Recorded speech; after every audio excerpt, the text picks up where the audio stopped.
Muy bien, estimadas amigas y amigos, prosiguiendo con nuestro tercer Congreso Internacional de Tarjeta Universitaria Inteligente, a continuación quiero dejar con ustedes al director de la Dirección de Tecnologías de Información, don Gustavo Navalón, de la Universidad Técnica Federico Santa María, quien va a exponer su experiencia del voto electrónico con la TUI. Un fuerte aplauso entonces para don Gustavo Navalón.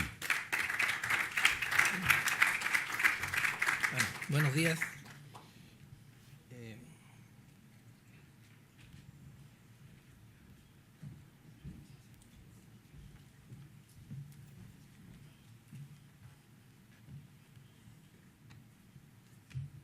Funciona. Bueno, le voy a contar la experiencia que tuvimos nosotros el año 2012, cuando nos tocó elegir al representante de los exalumnos de la universidad como representante del Consejo Superior de la institución. En esa oportunidad tuvimos el mandato de mejorar el sistema de votación que existía, dado que el representante de los exalumnos lo eligen evidentemente los exalumnos que están repartidos por toda la faz de la Tierra. En primer lugar quisiera dado que son 20 minutos, voy a pasar muy rápido por algunas partes, presentar la Universidad Federico Santa María. Tiene más de 84 años de antigüedad y está orientada principalmente a cultivar las ciencias y las tecnologías. Su fundador, don Federico Santa María, nos dejó un legado, y su legado es poner al alcance del desvalido meritorio, llegar al más alto grado del saber humano.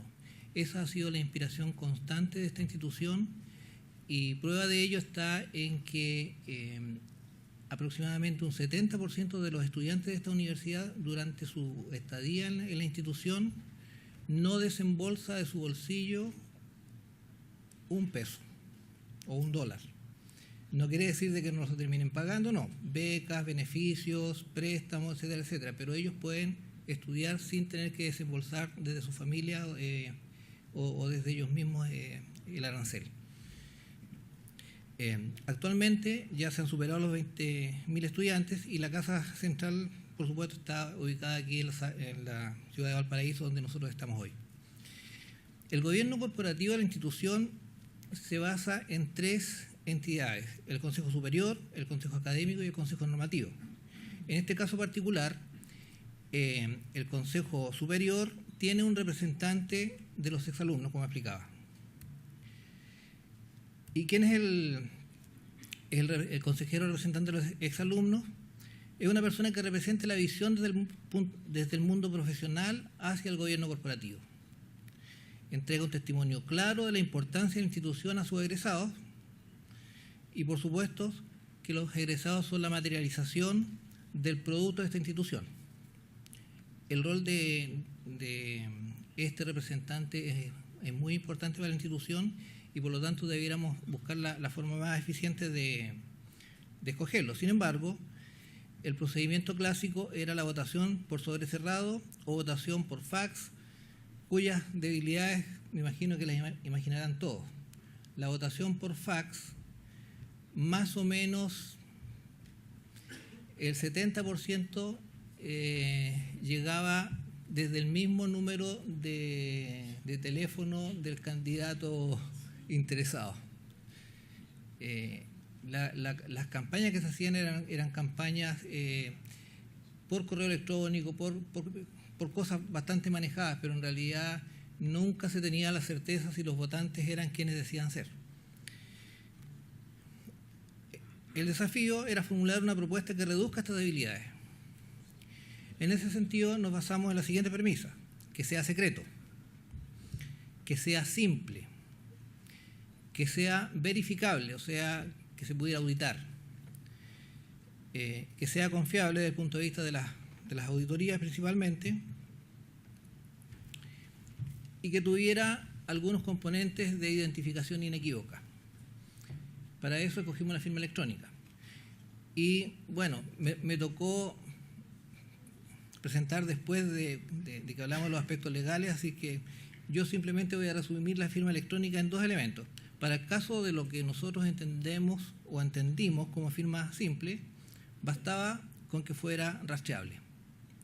Para ello, nosotros dijimos los votantes, como están por todas partes, no tenemos otra opción que al menos esa firma puede rastrear desde su origen. Y avanzada, en este caso, es irrefutable y lo escogimos para lo que aquí en Chile llamamos nosotros el TRICEL o Tribunal Calificador de Elecciones. Aquí en esta presentación yo lo llamé colegio electoral.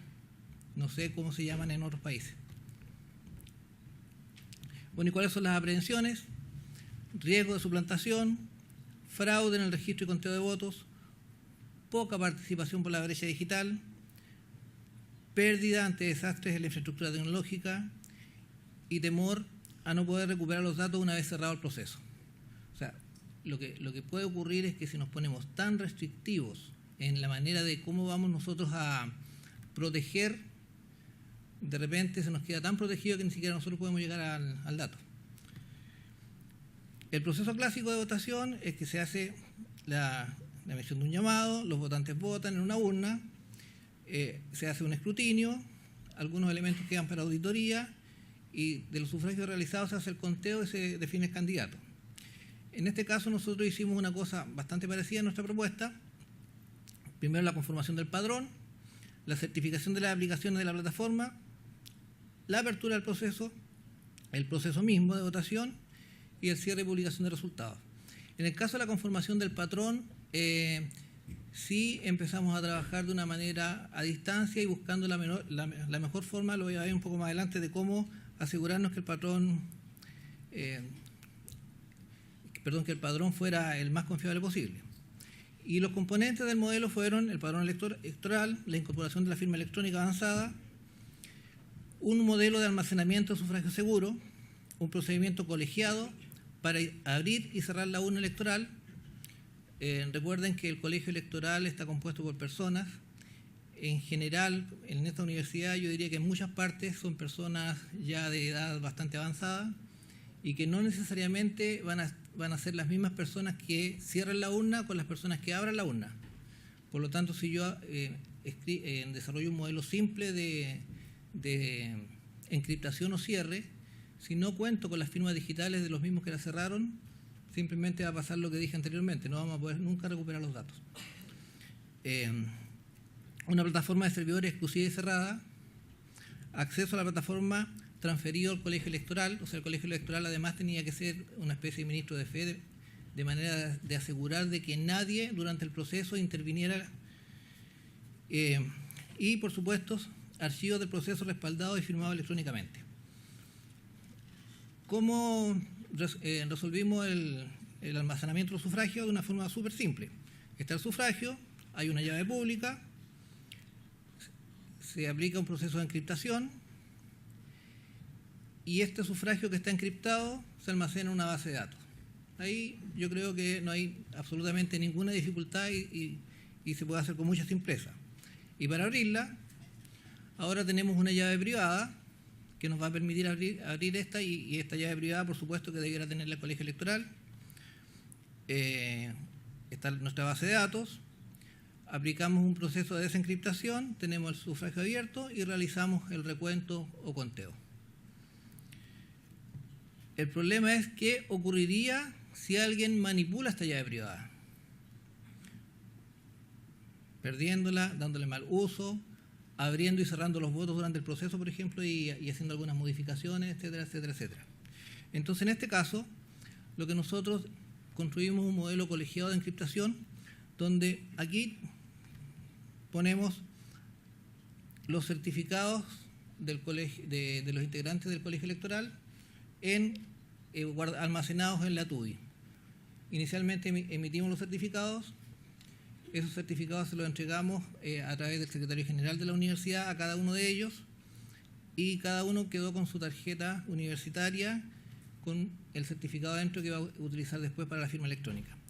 Además, guardamos 2 certificados en poder del secretario general solamente en el caso de que por alguna razón de fuerza mayor no hubiera quórum a la hora de abrir la urna. Por otro lado, tenemos la máquina Enigma, que en el fondo es el generador de certificados digitales, que nos va a generar una llave pública y una llave privada para iniciar el proceso. Con la firma concurrente de todos los miembros del colegio electoral presentes en ese minuto, entonces aplicamos un algoritmo que nos permite cerrar y encriptar esa llave. En el fondo, guardar la llave bajo 7 llaves. Y el proceso inverso: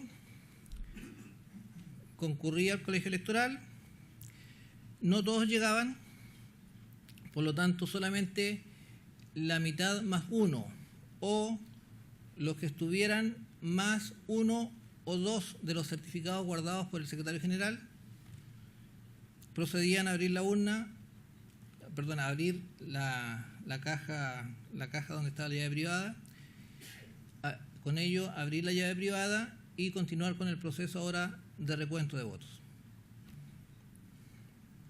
Bueno, este modelo de encriptación lo utilizamos en 3 oportunidades: para encriptar la llave privada con la que se abriría la urna, para encriptar la contraseña de superusuario que abriría el sistema una vez terminado el proceso, y para encriptar los respaldos de la base de datos. La plataforma de servidores que hicimos, no voy a explicar detalles, si a alguien le interesa podríamos conversar más tarde, básicamente es un clúster de servidores de aplicaciones, servidores de base de datos y servidores de directorio que están cerrados a través de un firewall donde todas las claves de root son las mismas, y a través de un algoritmo esa se bloquea, se cierra, se aplica el algoritmo de encriptación colegiado y queda en poder del colegio electoral. En el caso de que hubiera una falla durante el proceso, entonces había una salida de emergencia que significaba que el colegio electoral, a través de un protocolo, abría esta llave y le entregaba el control a la gente de sistemas para que pudieran ellos intervenir si fuera necesario. El sistema lo hicimos tan seguro que se nos olvidó dejar una ventana para mirar qué es lo que pasaba. Solamente tenían una ventana los miembros del colegio electoral. Felizmente un miembro del colegio electoral, amigo mío, me estaba pasando los datos y me estaba contando cuándo estaban votando, cuándo estaban llegando, etcétera, etcétera. Pero en realidad fue un poquito estresante no saber qué es lo que pasaba adentro. Bueno, ¿cuáles son los elementos del modelo que consideramos? Generación del padrón electoral y autenticación de los votantes. Hicimos un registro en línea con la validación del registro civil. El registro civil tiene un servicio que permite que una persona con su cédula de identidad o la cédula de identidad de una persona y un indicador que trae, uno puede verificar si la cédula es válida o está o no bloqueada. Como nuestros votantes están en todo el mundo, no encontramos una forma más eficiente de poder al menos aproximarnos a que quien está ahí sea quien dice ser. A ellos le hicimos una asignación de usuario y contraseña de seguridad, y por supuesto hubo una validación a través de Secretaría General si este individuo cumplía o no con los requisitos para ser un elector. En el caso del modelo de la base de datos y de registro, hicimos una emisión del número de votos en blanco mayor al doble de la cantidad de personas registradas en el padrón. Aunque parezca absurdo, replicamos un poquito el paradigma de la votación en papel. Emitimos votos en blancos previo para que fueran llenados. La razón es bien simple. Tecnológicamente uno puede hacer un pareo en forma secuencial de quién votó y quién votó, aunque tengamos en objetos separados tanto el registro de votantes o de actividad con el registro de votos. Por lo tanto, lo que hicimos nosotros fue generar primero esta base en blanco y a través de un algoritmo, en forma aleatoria, le asignábamos alguno de esos votos al votante, en el minuto en que el votante procedía a votar. El registro del acto de votación y el sufragio mismo están en objetos de base de datos absolutamente disociados, donde no hay ninguna vinculación entre ellos dos. Sin embargo, además de asignar el voto en forma aleatoria, y en el modelo, cosa que no implementamos, le generamos un código que se lo íbamos a entregar al votante.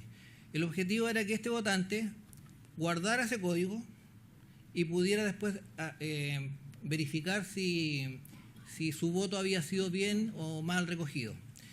El problema es que ahí se va a ver una tremenda discusión sobre el cohecho.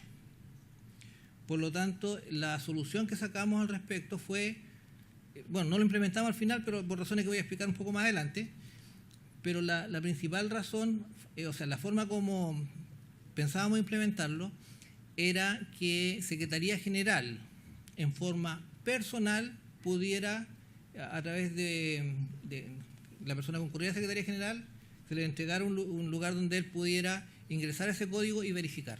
Pero no hacerlo masivo ni público, porque si no, yo entrego mi código y la persona que estaba interesada en que yo votara por quién, entonces me paga el cheque.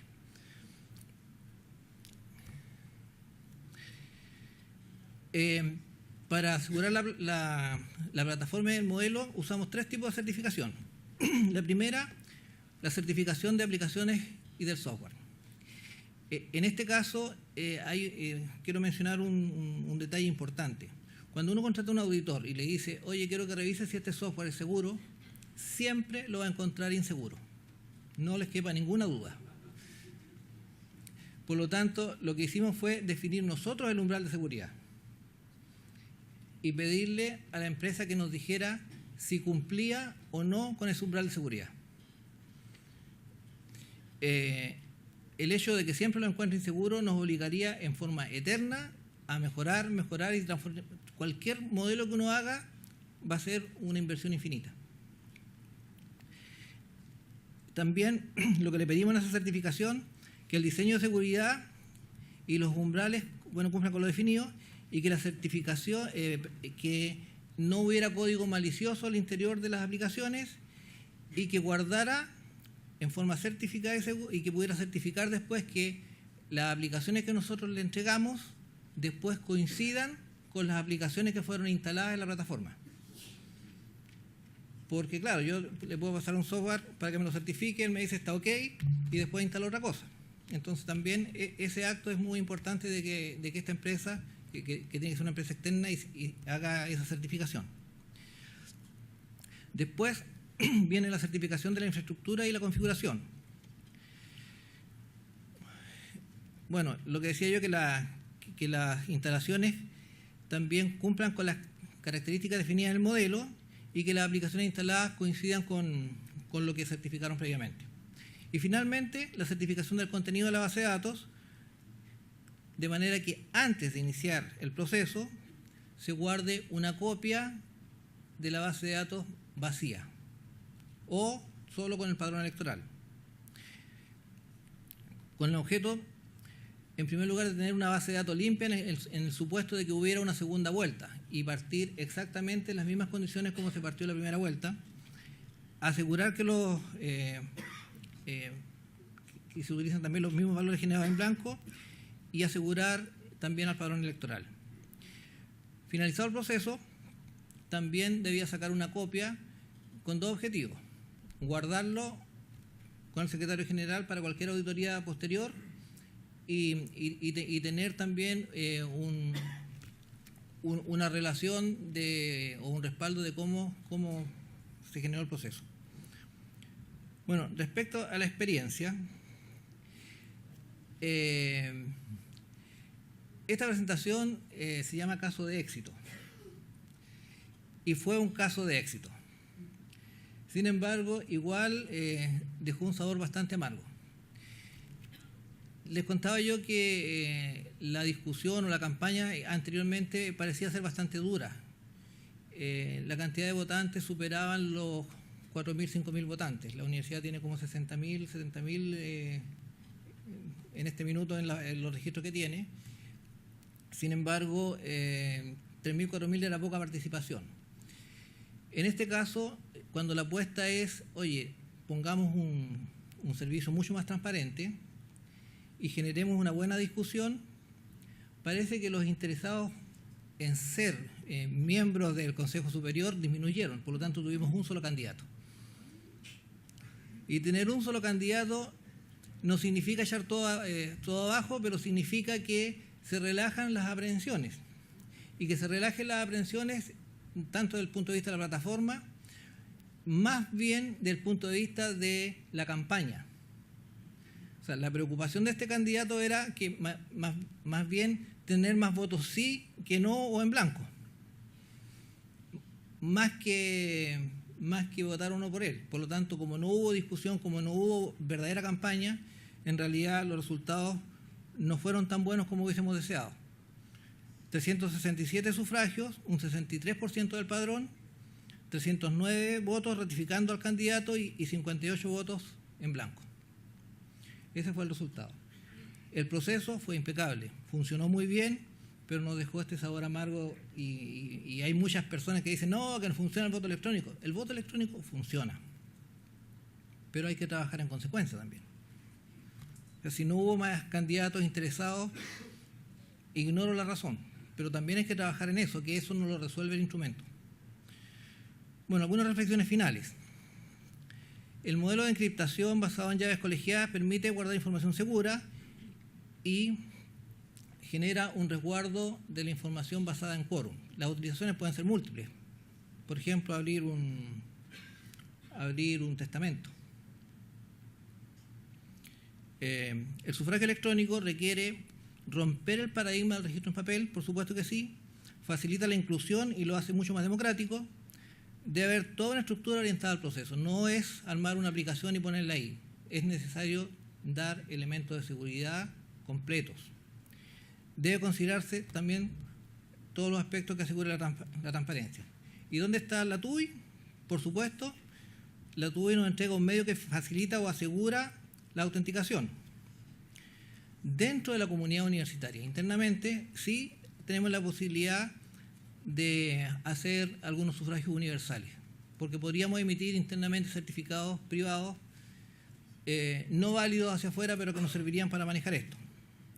Pero la gran expectativa es que las instituciones del Estado provean de certificados seguros. Todavía yo no puedo entender cómo el Registro Civil de Chile no emite certificados con su cédula y además los certificados para la firma electrónica avanzada son emitidos por terceros, por el mundo privado y con personas que lo entregan, que dan fe de que les entregaban el certificado que corresponde, pero que ni siquiera son notarios. En mi opinión, algunos elementos y grandes debilidades de que la firma electrónica avanzada no está fuerte ahí es que el Estado no se ha hecho cargo del problema y se lo entregó a privados. Si eso ocurriera, probablemente avanzaríamos más rápido y podríamos hacer mejor las cosas. Muchísimas gracias.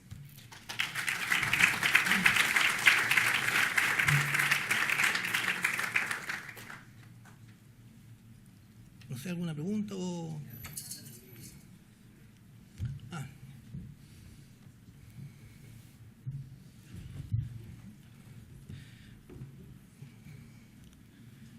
Parece que tiene un sensor que detecta cuando no eres tú quien tiene el teléfono. No, aparecieron de nuevo. Ya. ¿Cómo guiarías a otras universidades que quieran implementar el voto electrónico? Bueno, por supuesto que estoy disponible para compartir experiencia con todos ustedes. Y hay otros detalles que no comenté acá que también los podríamos conversar. ¿Qué factibilidad existe de realizar esta experiencia en otros procesos eleccionarios o en otras instituciones? Yo creo que es muy factible, pero hay que trabajar fuerte el manejo humano, diría yo. Tuvimos una experiencia en otra universidad del país, una universidad grande, y para procesos internos se hizo voto electrónico en 3 oportunidades. La tercera oportunidad, que fue la última, porque la cuarta no se hizo porque presionaban al rector de que no les convenía, los sindicatos, pero la tercera, para poder hacerla efectiva, tuve que conceder que los resultados se entregaran por facultad. O sea, absolutamente antidemocrático. ¿Por qué? Porque estaban acostumbrados a saber de cada facultad quiénes votaban por tal o cual candidato y cómo estaban distribuidas las corrientes políticas interiormente. Si no se trabaja sobre esa base, yo creo que no es tan fácil seguir avanzando. Y se me apagó o se acabaron las preguntas.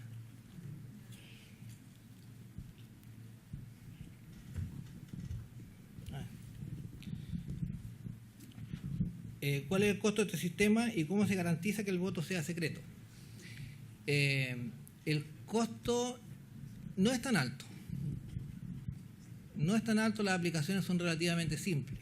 La parte más cara son las certificaciones. La verdad es que las empresas, nadie le quiere poner cascabel al gato, así que terminan cobrando muy caro. ¿Cómo se garantiza el secreto? En general no hay garantía. Si pudiéramos nosotros, por ejemplo,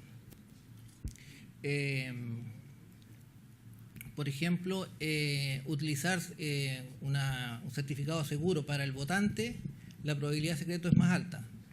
Pero dado que es a distancia y dado que es en la oficina del votante mismo, nadie asegura que esté solo. Por lo tanto, el secreto no será masivo, pero no es secreto absoluto. No tengo yo en este minuto una solución. Bueno, contestado el tema de seguridad, perdón. ¿Quién emite el certificado de colegio electoral? Eso lo emitimos nosotros internamente a través de las aplicaciones de Microsoft. Bueno, si hay algún detalle en ese aspecto, por aquí está Johan, así que nos puede explicar con detalles cómo realizamos el procedimiento. Se establecen medidas de seguridad del colegio electoral que se aplican al votante, que no se aplican al votante. ¿No se podría considerar debilidad del sistema? Por supuesto que el sistema tiene debilidades, pero yo diría que es bastante más sólido que el anterior. O sea, un fax con un voto y una foto del carnet donde dice aquí, por aquí voy yo y quiero votar por fulano, no es secreto, es absolutamente inseguro. Y más inseguro aún si viene de un mismo remitente, 50, 60, 70, 500 votos iguales. No se trata, es un poco lo que expliqué al comienzo, no se trata de hacer algo absolutamente inseguro, se trata de mejorarlo en función de cuál es nuestra base de referencia.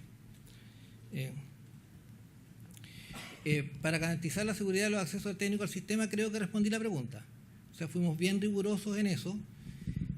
Y también, bueno, ¿quién vigila al vigilante? Para eso contratamos una empresa que dio fe al respecto. Alguien dirá, siempre se les puede engañar. Bueno, si se ha implementado en otras áreas, en la universidad no. Sin embargo, un modelo análogo y a partir del mismo modelo lo implementamos nosotros para consulta interna a los estudiantes. Y hacemos algunas encuestas, que algunas encuestas son secretas, otras son abiertas e identificadas. Y el modelo funciona bastante bien, pero no para una elección formal. No conozco alguna solución comercial. Sé que hay empresas que se dedican a esto, pero no he tenido la posibilidad de evaluar alguna. Perdón, la pregunta era si habían aplicaciones comerciales que lo hicieran. No conozco yo. Creo que son todas las preguntas. Bueno, muchísimas gracias.